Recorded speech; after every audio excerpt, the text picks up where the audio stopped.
Hello, I'm Michael for GameWatcher.com, and today we're going to be reviewing Romance of the Three Kingdoms 13, the newest grand strategy in the series from Koei Tecmo. The game has finally been graced with an English localization, the first Romance game to do so in some 8 years, even though there has always been a market for a grand strategy set in the book of the same name. Upon its launch, the game received a very mixed reception from players who cited various problems, including an array of technical issues that caused outright progression halts, and since that time the developers have patched it. There were many complaints over the game's $90 price tag, which has also been patched, so to speak, to reflect a full $60 in hopes to foster some goodwill towards the developers themselves and towards the game. So let's get right into the mechanics. The game has two modes of play available, Hero Mode and Main Mode. Hero Mode puts you in the role of a specific character at a specific time or event, such as Lu Bu at the Battle of Hulao Gate, and needless to say, it is little better than a glorified tutorial, a very elongated glorified tutorial at that, for the main mode. The main mode itself is essentially a grand campaign that allows you to play as one of the 700 playable historical figures, or as your own created character in the campaign to unify China. The character creation itself is a highlight of the game and does allow you to fully create and customize your own character. The standout feature of the game itself involves the characters themselves, which is the bond system, which essentially allows you to improve relationships with characters by visiting them, talking to them, gift giving and quests. Strengthening bonds of friendship between two characters gives stat bonuses inside and outside of battle when the two work together.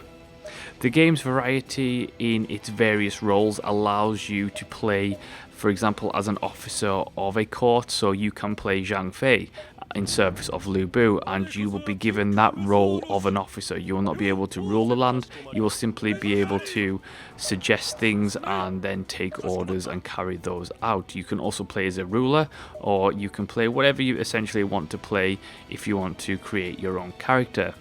Sadly, everything except playing the ruler does become a little bit restrictive and repetitive far quicker than it does playing the ruler. If the game had some uniqueness about it in each individual role, so for example if it had unique quests or unique objectives for the ruler and then unique quests and unique objectives for an officer, it would be much more a pleasant experience than it currently is. Now, the world map itself does a nice job of providing a 3D landscape in a series that has always been traditionally 2D.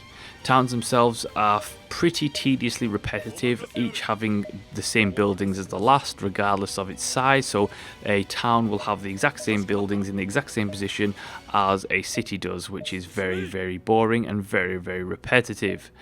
It just means that there's just a lack of diversity overall within the game itself.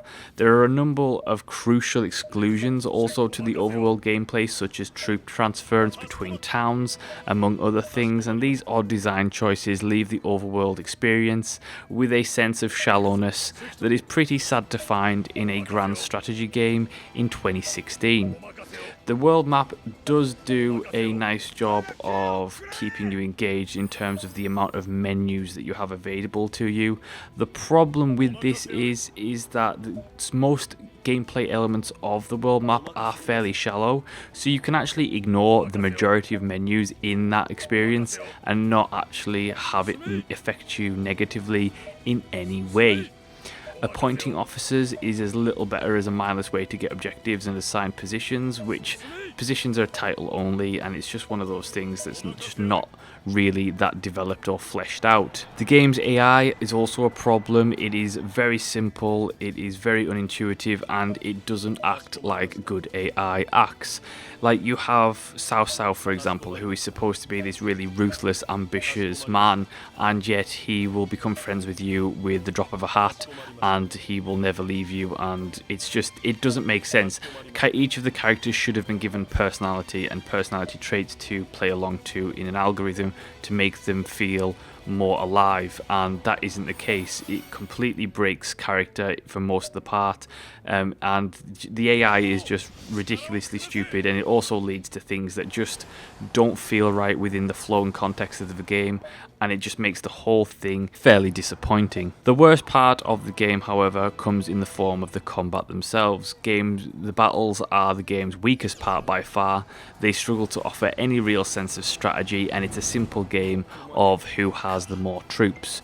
Generals can use special abilities to increase morale or damage or buff or apply debuffs to enemies for a specific amount of time, but no amount of special abilities will make up for a 10,000 head gap between the two armies.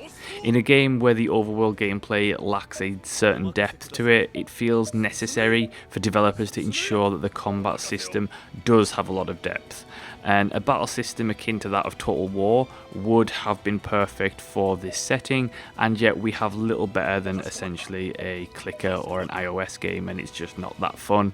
It's completely shallow, and there's very little point into taking control of the battle directly yourself, because it's just completely numbers game either way, so you might as well just let the computer realise that you have 20,000 more troops than the enemy, and then you're just going to win either way. The biggest technical issue the game faces is the sheer amount of bugs and crashes that you experience on pretty much an hourly basis. There is at least one bug or one crash every maybe 60 to 80 minutes, which is ridiculous, and the game has been patched several times thus far. The developers have stated that they are working on the technical issues of the game, but it can't help but feel like a little bit of if not a rush job, probably a rush job at best, at worst just really lazy developing. Given the shallow nature of the gameplay itself and the technical state, it's one that's probably not worth picking up right now, especially for its full price tag. In all, the game works mechanically well, but it just lacks plain and simple innovation. It plays it far too safe, to the point that it appears lazy, frankly. Its oversimplified gameplay mixed with the lackluster combat makes for a game that does play well when it works, but it leaves you with the disappointing notion of what it could have been if it had been given the attention and love it deserved.